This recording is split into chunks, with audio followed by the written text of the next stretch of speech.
Boys are using ChatGPT as a therapist now. And okay, it's not just them, there's a few guys sprinkled in there as well, but let's be honest, the majority of both therapists and therapy recipients are women. Therapy as a whole is a gynocentric practice. Trust me, I know, my ex-GF is one. But anyways, they're choosing AI therapists over real ones. Like, not as a joke, not as a backup, but as full-on emotional support. Processing trauma, daily check-ins, late night spirals, the whole motherfucking thing. And honestly, the more I looked into it, the more I realized this makes an uncomfortable amount of sense. Because what's the real difference between AI clanker therapy and regular human meatbag therapy? You pay for the best version, you talk, it reflects stuff back to you. Half of it is virtual now anyway. And yeah, I know this sounds insane, but if you've ever done telehealth therapy from your bedroom while staring at a webcam, we're already halfway to cyberpunk BetterHelp. So like the Ivy League intellectual I am, I started surfing through threads on the therapyGPT subreddit like that faded chicken from Surf's Up shreds through waves. And the posts are exactly what you'd expect. So let's not bury the lead and jump right into it like a secret elite fraternity jumps into a Native American grave. Prompt for ChatGPT after breakup. Hey guys, can someone help with a good prompt after a breakup? I'm going through a breakup right now, and sometimes I need someone to talk to late at night, to listen to arguments, criticism, support, and just to vent. My main problem right now is that ChatGPT constantly forgets the beginning and context of the discussion. Could you help with this? I don't have any bad thoughts. I just sometimes need to vent and hear someone else's opinion. So this is mind-blowing, but we're all sharing this crazy simulation in the year 2026. So this is probably only the 67th craziest thing I've seen today. But what makes this comedy is a top reply. Sorry to hear about your breakup. Are you on the free or paid plan? I'm on the paid plan, and I'd say the memory works pretty well. You can organize your chats into projects, which helps. Like, bro, I'd say it's crazy that your therapy is getting paywalled, but this happens with meatbags as well, and for much more. It's insane because here I thought software devs would be the specialists that should be a bit nervous about AI replacing them, but therapists are about to get speed ran, dude.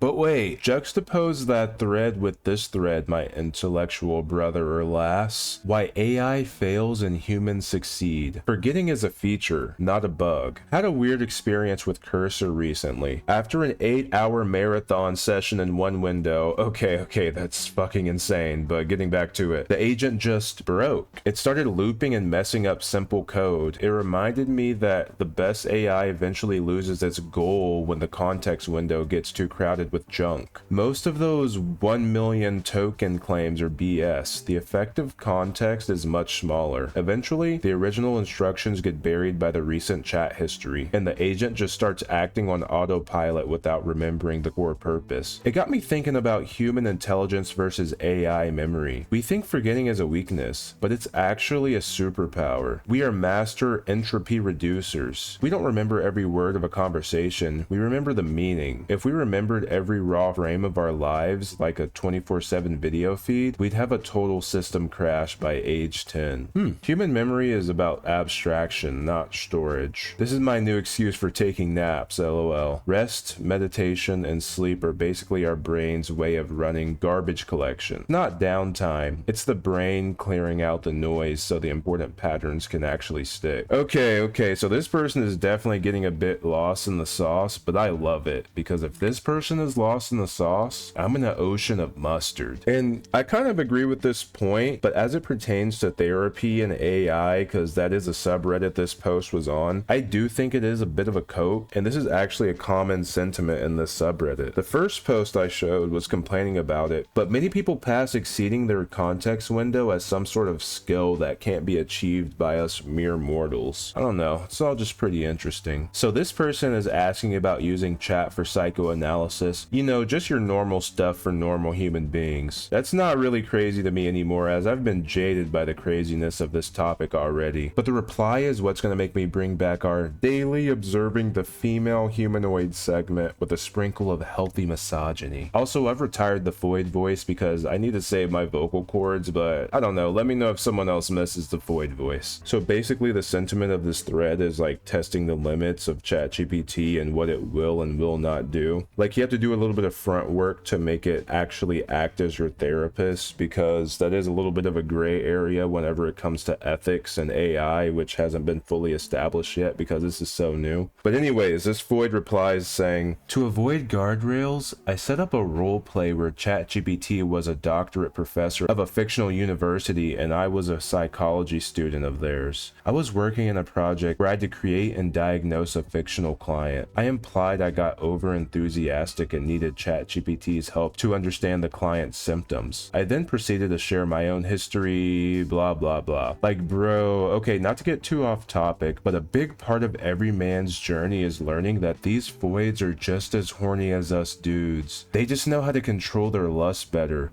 which is typical, I'll admit, and men need to get better at this. But did this really need to turn into a fan fiction? I mean, maybe I'm reading too much into this, but you know what? Fuck that. I'm not reading too much into this. This girl's a few keystrokes away from turning her chat therapist into a milkable minotaur. Okay, reset. I may have overheated. Plowing ahead. When did ChatGPT become such a bitch? Hi all. Is there a new update or something? Cause for the past month, my ChatGPT has become super condescending, dismissive, and short with me. Like, I ask it a simple question and it will try to avoid answering me. I'm using it a lot for quote-unquote emotional support, and I might ask it a silly question and it'll be like, "That's a very human question." Oh shit. Damn, the clanker's calling you a dumb fuck.